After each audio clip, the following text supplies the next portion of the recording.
Okay, I'd like to welcome everyone to our Getting Back to the Classroom Zoom community update. For those of you who don't know me, I am Rob Clark. I'm the superintendent of schools here, and we're going to talk about how the plans of getting our children back into the classroom. We're going to have a few different people speak today, and I'm going to talk about that plan. This meeting is being recorded because it takes about 48-hour turnaround for it to be edited and recorded.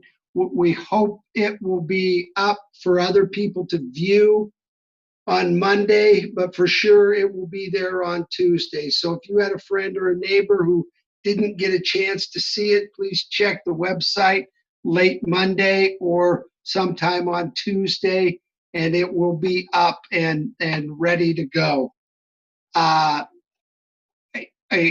start this meeting out like I start a lot of meetings out over the last 6 months, and that is just from a position of gratefulness. And I am so proud and so grateful for all of our staff in the Sequim School District and all of our parents, community members. This has been a long haul, and I know we're all suffering from pandemic fatigue, and we want this thing to be over.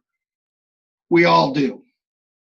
That said, we have a few more months of it at the very least. So as we move forward, I again want to recognize all the work that our teachers have done, our administrators have done, our maintenance staff, our food service staff, our secretaries, our paraeducators, the district office staff have gone above and beyond to make this thing, this back to school plan workable. And then I give so much credit to parents. What you're going through is just unfortunate, and there are a lot of other words for it, and we hope, using our plan to get kids back in the classroom, that's going to alleviate many of the struggles you're going through. I hope our teachers and our principals and our schools are communicating with you. I hope things are better than they were last spring, and when I talk to our teachers and our administrators, they're getting the hang of the Canvas and online teaching, and I'm getting a chance to watch a few of their lessons, and it's just pretty exciting to see the growth that our teachers have had, and it's because of the work that they have put in. I do want to talk about, and hopefully we'll be able to answer most of your questions, but I have a couple things that I want to say, and that's, even though we're excited about opening schools and welcoming students back on our campus, we want each and every family to know that we're understanding that you're making a very important decision on whether or not it's best thing for your student or your family that your child attends school face to face. We are respectful of all of those decisions. We know it's a difficult decision. If it's best in our current climate that their child attend school, a school setting, good for your family. If you feel that a virtual setting is best for your children as we move through the deal, good for you. This is a family decision. We understand that. We are respectful of those decisions, and we continue to hope to provide the best education we can for each and every one of our students.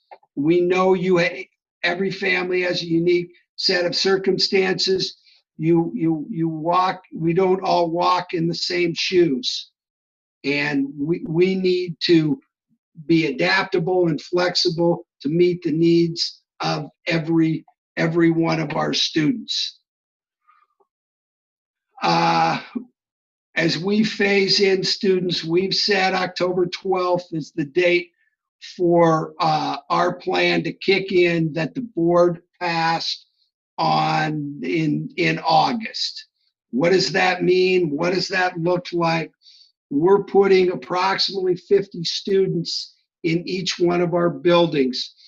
Gray Wolf Elementary, Helen Haller Elementary, Sequim Middle School, and Sequim High School.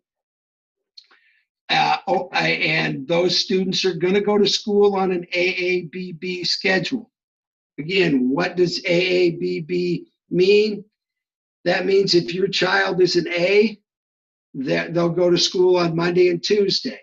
If your child is a B, they're going to go to school on Thursday and Friday. We're going to use Wednesday as some catch-up and some professional development and some full-face cleaning of our facilities. So that's what it's going to look like. Our buildings are choosing those 50 students, and they're using the criteria that OSPI has set for us. And Tracy, could you go to that last slide? This is what OSPI has set up for us, and these are the first students that should have the opportunity to attend schools in face-to-face situation. So those are the students that the buildings are choosing from. And you should be getting a call and or an email from your buildings. They're going to ask you if you want to attend, because I come back to it's still your option to maintain a virtual place in our school, and if you want school transportation. We're working hard to meet your needs, and we're moving forward from there. Could you go back to that first slide, please, Tracy? Thank you. Who's going back first? Those 50 kids. That will acclimate all of our staff, all of our, to have kids back in our building. Who goes in next? After a 2-week interval, we're bringing all of our kindergartners in, all of those who choose to go. 2 weeks later, we're going with first grade. We're going to see how that goes. And we're going to be adding students in classes at 2-week intervals, so we can continue to ensure all of our staff's safety, all of our students' safety. We've all seen around the country, whether it be businesses, schools, colleges, organizations, that have started too fast, too soon. We want to be very methodical about how we bring students back. And I know it's slower than many of the parents would like. In many ways, it's slower than I would like. But health and safety of our staff, students, and community is paramount.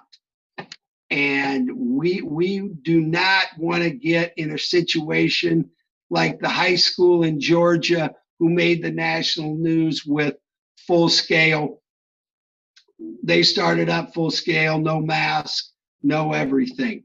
So that, and they had to shut down a week later. We don't want to shut down because of our haste in getting things all ready. So as we move forward, there are parameters for all of our employees and all of our students. You will be expected to wear a mask. Those masks will be provided by the schools, by the school district. We have masks that we've purchased. There will be consistent and periodic washing of hands. There will be, we're going to try as best we can to cohort our students. And when we say cohort, what that means is if we have a group of kindergartners and I'll just use the round number of 12. If we have those 12 kindergartners who are in the A schedule, those 12 children will be together all the time. And in many cases, teachers will come to them and they will stay in the classroom. It's important that we don't mix up students and that those 12 individuals stay in place in classroom number 1. And that's what the principals and the staffs at the building are doing right now and setting up those cohorts. That's another reason why the middle school and the high school will be going back later, because it's more difficult to cohort children who have multiple classes. A high school kid has an English class, math class, social studies, science, CTE, other electives. And our freshmen through seniors are at different levels in math, take different classes in science, take different electives. So to cohort a group of 15 high school students for a full day of lessons is practically, well, it is impossible. And so the high school is doing a great job. The administration and the teachers are putting their heads together and trying to figure out a way so that we can open it up later in the school year for those high school students, so we can get kids back in school. The same with the middle school and their teachers. We had a meeting this afternoon and we had just some great comments. Hey, we're thinking about this, we're thinking about that. They're talking about creating, pods of students that may be able to come back in our CTE classes or hands-on classes like welding or auto shop or robotics, because those are classes that, while we can do some things virtually, there's a lot of things we can't do virtually. And that's what, our staffs are working.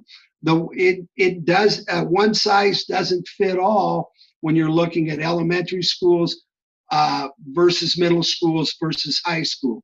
Yeah, there will be some consistency in what they're doing, but there will also be differences.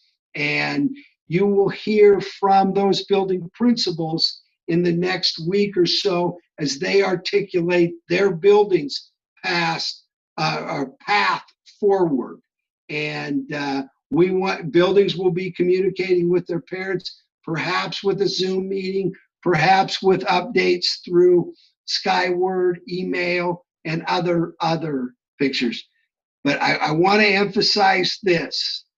As we move forward, if your son or daughter is in the 3rd grade and the virtual teaching that we've been providing has been working for you and your family, you can stay remote and you can stay virtual through the end of this school year. We will honor your request to do that, because it's important to us that we respect your stance as a family, your stance as parents, and that we have that obligation to provide you the great education that you are used to receiving from the Sequim School District. So that is kind of the path forward. We're going slow, we're going methodical. We are very tied in to what the Clallam County Health and the Washington State Department of Health guidelines. And I want to be very clear as we move forward. We're going to come back to the technology update and the food service update. Could you go to the slide that has the numbers on it, please, Tracy? As you read this is the CDC guidelines on the left-hand side, and the Washington State Guidelines on the right. We can provide and what the most important number that both the CDC and the state of Washington health departments, Clallam County as well, look at the number of cases per 100,000. And in early August, we were in the mid 20s to low 30s. We thought we were going to be able to start in a hybrid model, and with AABB, as the cases rose in the county in later August, we had to switch to a fully remote model. Right now, our numbers are in the low to mid 20s in Clallam County, and we're thinking we got past Labor Day. That was a big concern. So we can move forward as Dr. Unthank has allowed us to, and the data. So as long as we can stay under 75, we can have small groups, high need students, and elementary students. We're going to have to get below 25, and there were a couple days that we were below 25, either early this week or late last week. It's going to be hard for us to stay under that number in the current climate, but I think we can eventually get there. I think that's why it's important that we follow all the protocols that we speak of masking up, washing our hands, trying to limit the number of people in a room, trying to limit the groups of students in cohort models, and do those things. So this is where, this is the big data points that we have to live by. And no, I want to make one thing clear. It says CDC guidance are just recommendations, not regulatory compliance. They leave it up to the local school jurisdictions to decide when schools should reopen. So while these are just recommendations, please understand that there's 2 insurance companies or cooperatives in the state of Washington that insure every school district in the state of Washington, with the exception of 2. And both of those insurance companies have said, if you do not follow the CDC and or the Washington State Department of Health guidelines, you will be in violation of our insurance, and we would not be covered for a COVID incident. So that said, we have to follow these guidelines. They are not recommendations, they are requirements for us. And I'm not here to debate whether they're good, bad, or indifferent. I'm just here to tell you that we're going to follow them.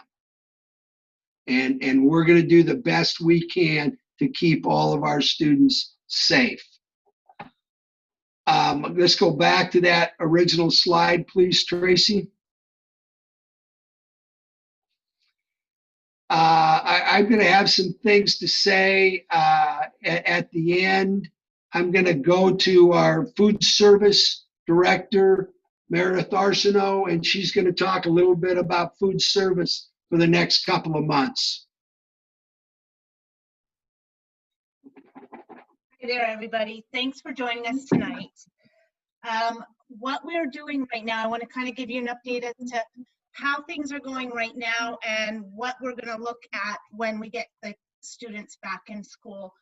So right now, I hope everyone's having the opportunity to come out and pick up meals, whether it's at the middle school on Mondays or Wednesdays, or at Grey Wolf on Mondays and Wednesdays. We have staff out there from 11 to 12:30. And then on Wednesday evenings, we have a meal pickup at the central kitchen, and that's from 4:30 to 6. So make sure that you come out and you pick up your meals. There's also a pre-order form on the district's website. Right on the main page, it says pre-order your meals. You can pre-order your meals, and pick up to 5 days worth of meals at any of those 3 locations.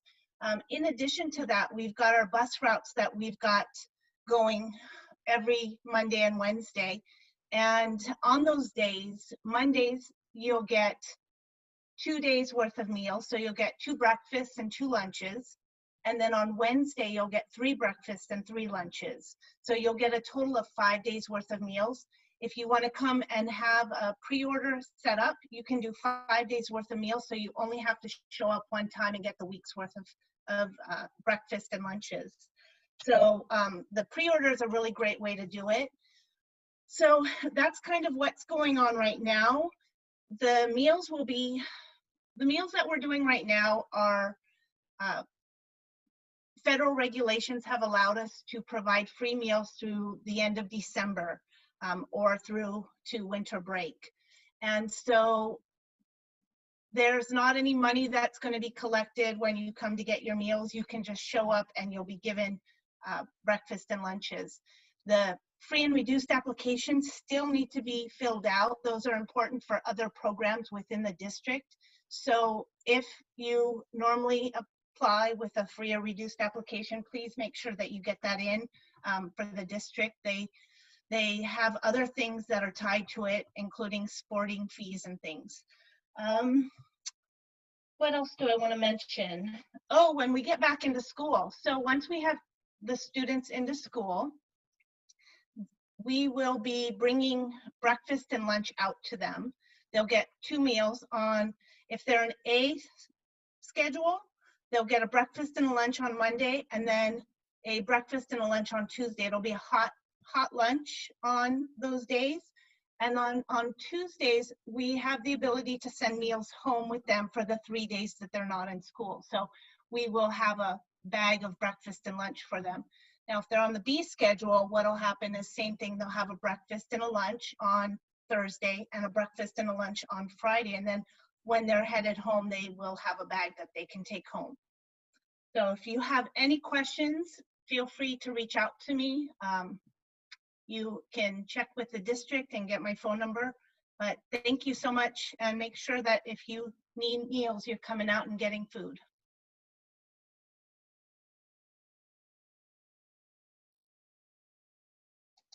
Thank you, Meredith. One of the things I wanted, before I talk, have Jennifer Mon talk about our technology. I'm going to say a couple things. And one, I forgot OPA, and on October 12th, the week of October 12th, the staff at OPA have divided up, and they're going to, I believe it's K7 is going to come to school on Tuesday, and 812 is going to come to school on Thursday. So all of the students at OPA who are K7 come on Tuesday, and the 8 through 12 will come on Thursday. Again, no different than the other 4 buildings. If the families choose to remain remote, they can. I want to talk a little bit about technology before I give the floor over to Jennifer Mon. And I want to, there's a department, Jennifer, Bo Young, Scott Harbson, Maria Seabolt have all done tremendous work with what they have. And I'm here to tell you that I've been very impressed with the work they've done. We've got a lot of computers donated to us. We're trying to get devices out to kids. One of the questions that comes up a lot is, why don't we have laptops? Why don't we have Chromebooks to give to students? And that's an error on the district's part, and not from a long-term perspective. And many districts upwards of 10 years ago started out on a one-to-one goal. And many school districts in this state have a one-to-one goal. We need to get to that place. We have not been doing that, and I admire what our tech department has done. but they're behind, and we're behind, and we have to move this district forward from a technology stance. I've talked to the school board about it. We have to come out in the next 2 to 6 months with a one-to-one addition initiative. We also have to upgrade our technology and the infrastructure in every building.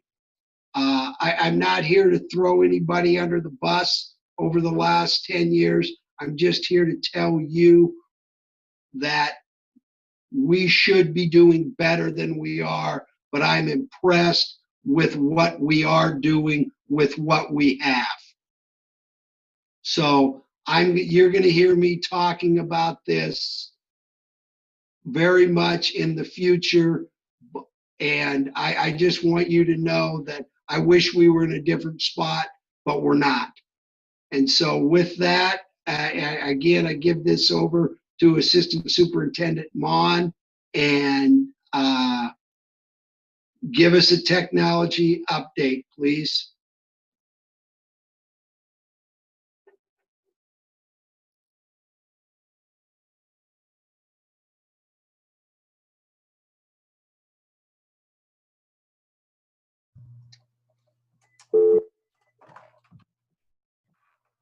Thank you, Dr. Clark. Sorry about that, I was muted.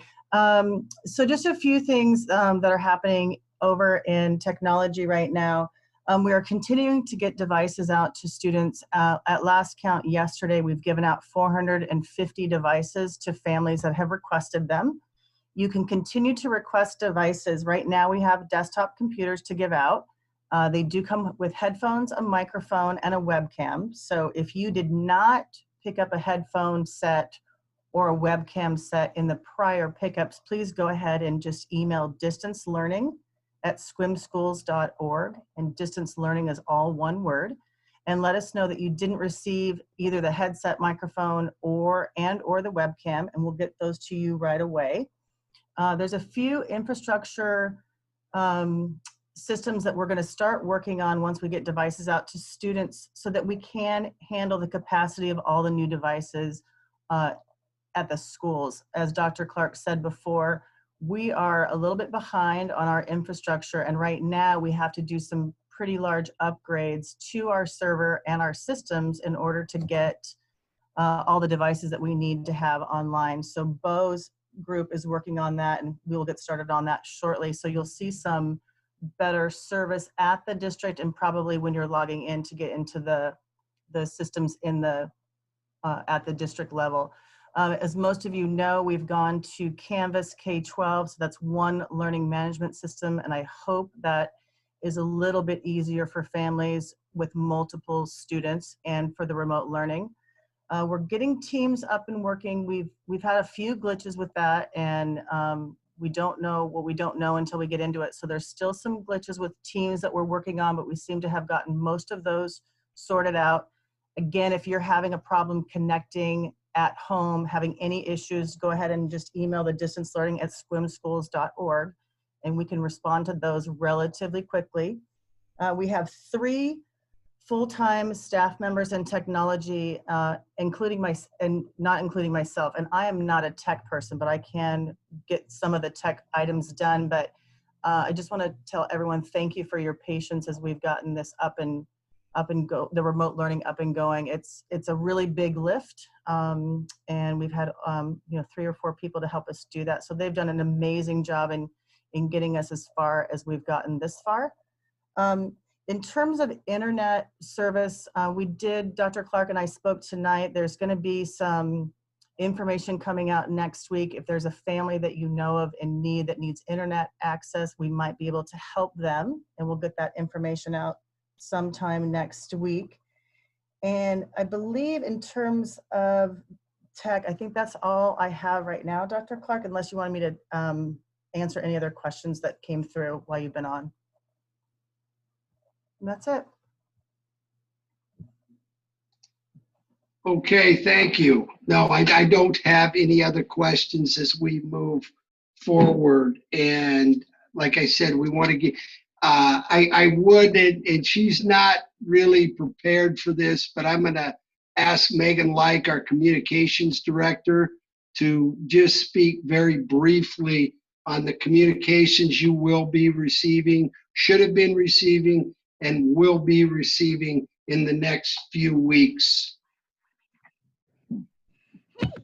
So what we've been talking about in the last hour is just things that are coming out to you during we have a Facebook you can get on, you can add us there.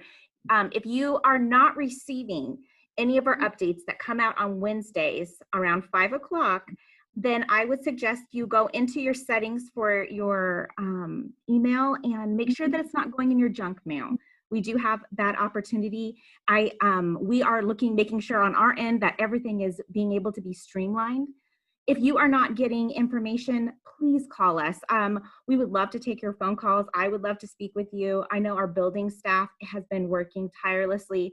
As you can see on the screen, these are the phone calls, or the phone numbers for all of our buildings. My number isn't on there, but it is attached to my email. So you guys all have it. So please use it if you need any assistance. Thank you, Megan. I don't really have anything else to say. I've kind of said how we're starting this, and here's the food service that Meredith talked about. I hope that it's our intention that you will be hearing from the buildings in the next week or so about their plans and continued work towards getting kids back in our schools. Check our website, check those issues. I hope we've answered most of your questions about coming back. I'm sure I'll get some emails tomorrow. I will try and address those questions or work with Megan to get an FAQ put out on our website as we move forward. Again, thank you for your time. Thank you for what you do for kids. Thank you what you do for your own children. And have a nice evening. Stay healthy. Thank you.